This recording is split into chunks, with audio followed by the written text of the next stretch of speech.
I'm reading from Rays of the One Light. These are commentaries on the Bible and Bhagavad Gita based on the teachings of Paramhansa Yogananda and written by Swami Kriyananda. This week's topic is how democratic is truth. Truth is one and eternal. Realize oneness with it in your deathless self within. We live in an age when people assume that knowledge should be available equally to all. In matters susceptible of judgment by normal common sense, however, everyone knows there are exceptions. Access to a control room for intercontinental missiles is limited by universal consent to a very few. Access to the controls of a passenger airline is limited to those with the necessary knowledge for operating them and also to those with the proper authorization. If people don't see the disadvantages of making more subtle knowledge universally available, the disadvantages to seeing more subtle knowledge universally available, it is only because they are ignorant of the risks involved. In the case of subtle knowledge, the main disadvantage in making it universally available is the harm it might do to one who isn't ready for it, and who might even mock it. True, by mocking truth, he might undermine the faith of a few truth seekers, but then such tests can also be beneficial as a means of strengthening faith. Again true, the clever doubter's misrepresentation of those truths may dissuade a few seekers from following the spiritual path. But if a seeker is really sincere, he will recognize the truth eventually because it resonates with his own being. No, the greatest problem accrues to the shallow doubter himself. To give him an opportunity to affirm his ignorance might only estrange him even more from the truth, delaying the time when he will turn, as all people must eventually, to the light. Thus the scriptures advise not secrecy, but discretion in sharing of truth. Jesus Christ says in the Gospel of St. Matthew, "Give not that which is holy unto dogs, nor cast ye your pearls before swine, lest they trample them under their feet and turn again and rend you." And Sri Krishna says in the 18th chapter of the Bhagavad Gita, "Never speak of these truths to one who is without self-control or devotion, who renders no service, who does not care to hear, or he who speaks ill of me." Thus, through Holy Scripture, God has spoken to mankind.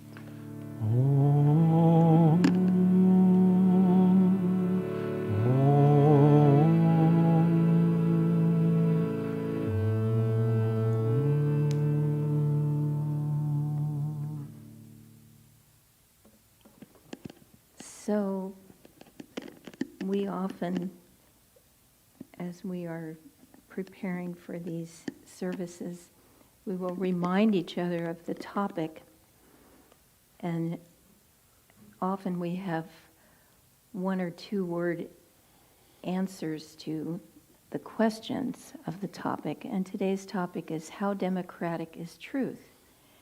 And the answer we flippantly say to each other is not very. And even though it's a flippant answer, it is the truth, because truth is one and eternal, as this reading says. It is absolute. And all the karma that we garner for ourselves, it's all a matter of going against that wave, against that light of truth. All the suffering that we have in our lives is because in some way we've stepped into the shadow, away from the light, away from the laws of nature you can think of, the spiritual laws. And when we do that, we hurt ourselves. It's not as though God is hurting us. Karma is a loving Father saying to us, that's the wrong way. Go this way. I remember once, years ago, living at Ananda. It was not the beautiful, pristine garden, park-like paradise that we see nowadays. It was pretty rough going. And one night, my friend Uma and I were walking home from our job, and we didn't have a flashlight. She could see better in the dark than I could, so I was trying to walk in her footsteps a little bit. And I suddenly found myself in the brambles. And I said, Uma, I'm in the brambles. And she said, well, get out of there. Come over here on the path. And that's what happens. We're not walking in the light. We're walking in the thorns and brambles of the senses, of desire, of all these things that cause us pain. And so if we try to align ourselves with truth, well, Sri Krishna is telling us how to do that. He is saying, never speak of these truths to one who is without self-control. So in order to gain the blessing of these spiritual teachings and the gift that they are to us, we have to have self-control. We have to be able to concentrate, to be able to still the restlessness of our minds. There's a beautiful passage of scripture, if I can remember it exactly. It's from a great saint that Ramakrishna, who was a great saint, really revered. And it says, God made all things. There is only God. When you know this, desire melts away. In that stillness, there is no restlessness. So if we want to get rid of restlessness, we have to get rid of desires, knowing that everything is God. Why desire anything but God? In God is the fulfillment of all desires. So we have to have self-control. We have to control the senses. Yogananda says that the senses are like holes in a milk bucket. No matter how much milk you pour in, it all runs away. We have to plug those holes so that we can hold the divine nectar. So we have to have self-control. That's the beauty of the Gita. It not only tells you what's wrong, but it gives you a hint of what to do about it. Never speak of these truths to someone without devotion. Devotion is the key. Sometimes we will joke to each other like there's 3 important things in real estate: location, location, location. There are 3 things important on this spiritual path: devotion, devotion, devotion. If you have love for God, everything else will come. That love will guide you to everything else you need. But you have to cultivate the love of the heart. And that, well, reminds me of another story. I wanted to share this story that I recently came across. And it's a father saying to his daughter, you have just graduated from college with honors. I'm so proud of you. I want to give you a gift. Here is my Jeep. And it's many years old, but before I give it to you, I want you to take it to the used car lot downtown and see how much they will give you for it. So the daughter takes the Jeep downtown, and she comes back to her father and says, well, they said they would give me $1,000 for it because it's pretty old. He said, okay, that's interesting. Well, why don't you take it to the pawn shop and see how much they'll give you for it? So she dutifully went there with the Jeep and came back and said, well, Dad, they said they'd give me $100 because it's kind of worn out. And he said, okay, now take it to the Jeep Club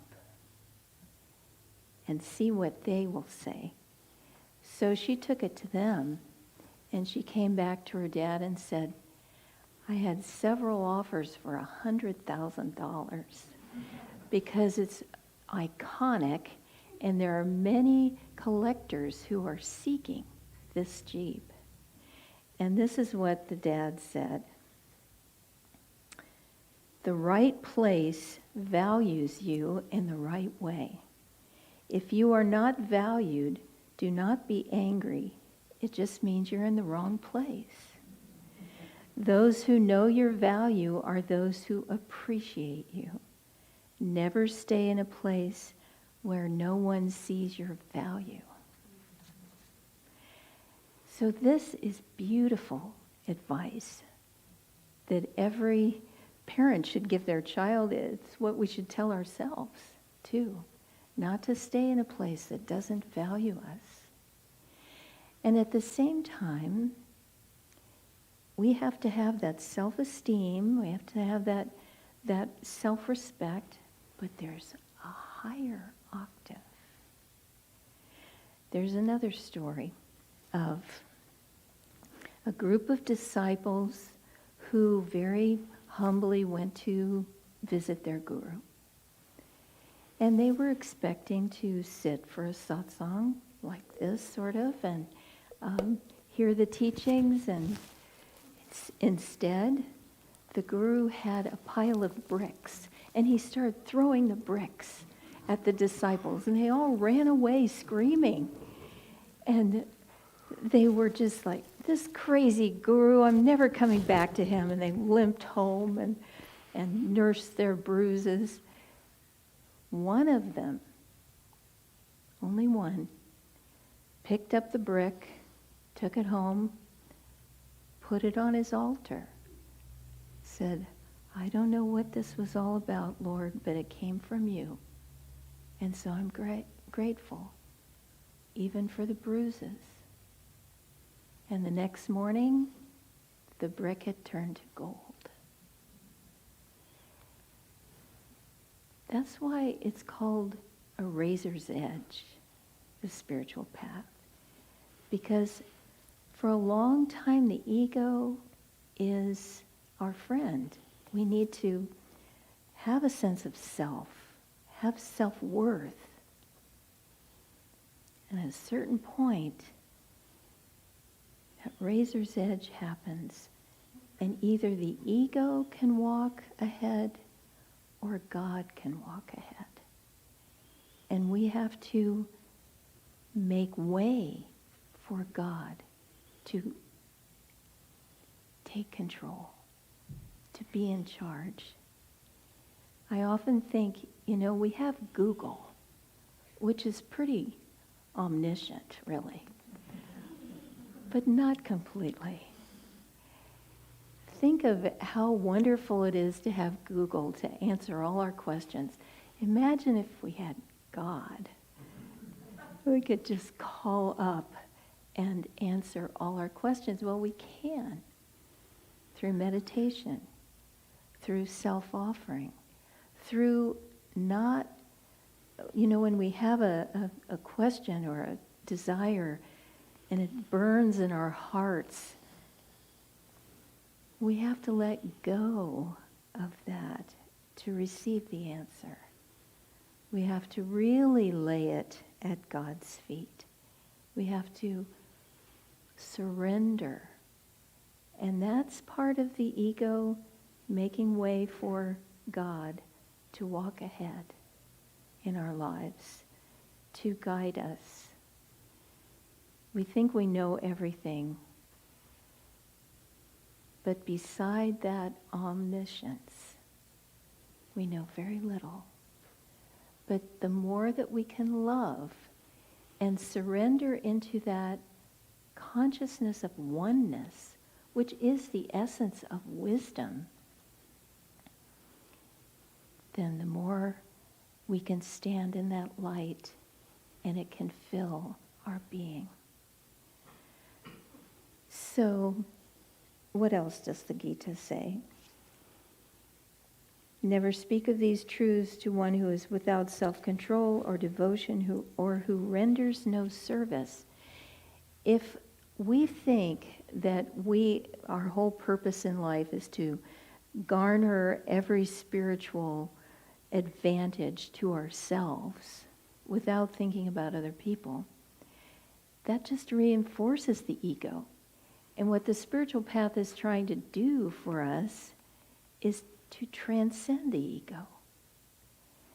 And so if we can serve others, and by so doing serve God in others, that service purifies us, makes us ready to receive God. And the last thing is, he who does not desire to hear or speaks ill of me. And Swami talks about those things as even feeling like you're shopping around for spirituality, because that cheapens spirituality. So Swami says that you have to have respect for the teachings too, and be grateful for what God has drawn you to, and go deep into whatever Divine Mother has magnetized to you. So I think it's very important that we honor the path that we've been given. I was very interested during Spiritual Renewal Week to see so many old friends as speakers, and to see how much they had grown since we had served together in different places in Ananda. And one in particular, very great soul, had always been very in the spine, very sort of this magnificent wisdom kind of brain. But when they spoke this time, there was heart quality there that I'd never seen before. And I know they've been going through a lot of personal suffering. And it just was awe-inspiring to me that God gives us whatever we need to grow in any particular way. This person had always been so wisdom-oriented, but now their heart was just flooding open. And it was the best talk I'd ever heard them give. So let's trust that God is always, even if it's bricks that he's throwing, even if it's bricks, be grateful for those. And know, trust, have faith that God is giving us exactly what we need when we need it. And let's give ourselves into that process, into that understanding that God is always with us. No one and nothing could ever love us as much as he does.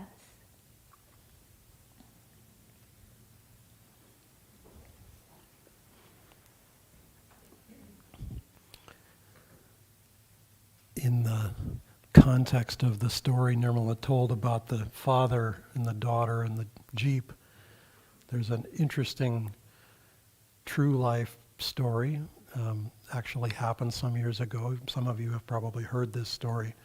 There's a very famous world-class level violinist named Joshua Bell, and he and a newspaper organized a little experiment where he went into the subway one fine morning at rush hour and pulled out his $3.5 million Stradivarius violin and began playing violin concertos and, some of the most intricate and beautiful violin pieces ever written in front of whoever happened to walk by from the subway at rush hour. And this was filmed and documented as a kind of experiment, little social experiment.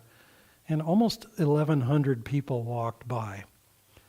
A small handful of them tossed some money in his little violin case or whatever it might be. And only about 6 of them actually stopped. And they were children who were being dragged by their parents because they were in a hurry to get somewhere, obviously. And afterwards, they interviewed some of these people, which was kind of an interesting aspect to it. And they were all sort of amazed. I mean, some of them kind of recognized that this was beautiful music, but they couldn't sort of get connected with it. They had an agenda. They weren't expecting that right there. Incidentally, he did make $32 in 45 minutes. So, I mean, it's not like he came away broke.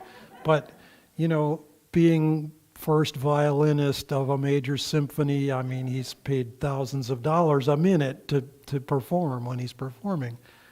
And obviously this was not that. But context matters.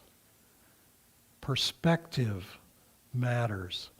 The situation, when one goes to a concert hall expecting a concert in the beautiful arena, dressed up, all ready to hear something really lovely, it's like the audience is ready. One of the observations that he made, Joshua, the violinist, he said, playing these pieces is very demanding. And he's not just a musician, he's a performer. So, I mean, he's not just practicing the music in the privacy of his own little music room, soundproof, whatever. He is also relating to his audience. And he said he was surprised, a little shocked, and then ultimately somewhat amused by the fact that he was essentially ignored. He just was a completely new concept for him to be absolutely ignored as a professional violinist, doing what he does professionally. But that context is something that we try to create in our lives. And it's one of the reasons, and I love the little story Nirmala shared, because the father is trying to give the daughter a sense of go to the places where people understand who you are and respect who you are as a person, as a potential. And I always appreciated growing up in a musical home. I wouldn't, neither parent is actually all that musical themselves, but every relative on either side, besides them, is. And my parents loved music, so we had every kind of record album, from jazz to female vocalists to, classical music, popular music, folk music. I mean, we just wide variety, but really well done music. And I grew up listening to all of it.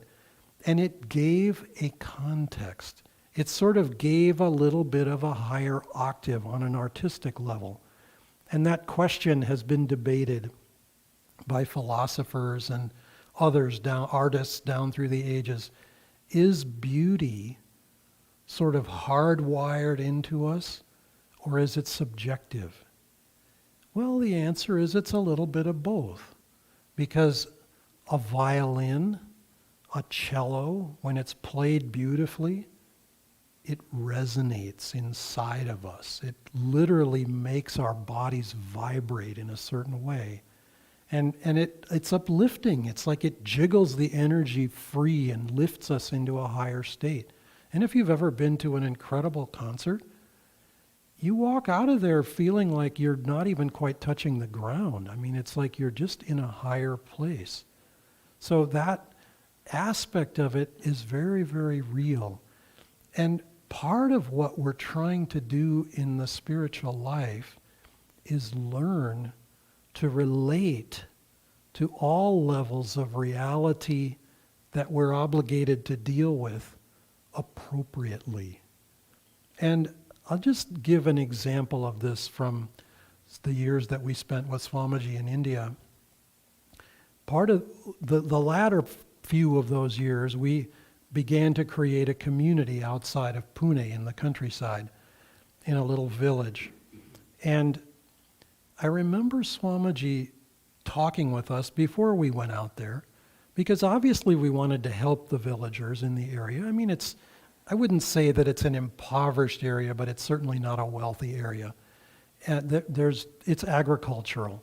It's the lifestyle there is very simple. It's oriented around the rice harvest, and it's that lifestyle. But Swamiji was very clear with us before we went there. He said the villagers are not who we're primarily trying to serve. We will help them as we can, and we will be happy to help them as we can. But they are not they are not the people we can speak to. And he was meaning that figuratively. He was also, of course, meaning it literally, because we were absolutely clueless as to the dialect of the local language. I mean, most of us didn't even speak Hindi all that well, but the local dialect was really, really thick. But he also just meant in terms of consciousness. Their consciousness was on a completely different wavelength. And he was basically saying we have to try to relate to the people who can hear what we're saying, who can find that higher octave in themselves, and who are interested. The villagers were not, they were intrigued. They were mildly intrigued. Swamiji had a couple of satsangs with them, and they gathered around and they heard him as they would hear any holy man. They were interested. And they touched his feet and bowed and left, and I don't know that it touched very many of them very much. They weren't on that wavelength, but there were others who were. And it was those people that we could help in a deeper way.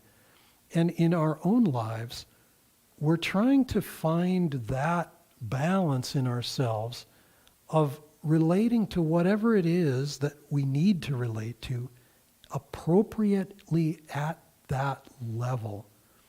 And one of the things I noticed being around Swamiji is that he was careful with his consciousness in terms of where he went, in terms of where did he choose to go, how did he choose to travel in life. And I mean that somewhat figuratively, but also literally.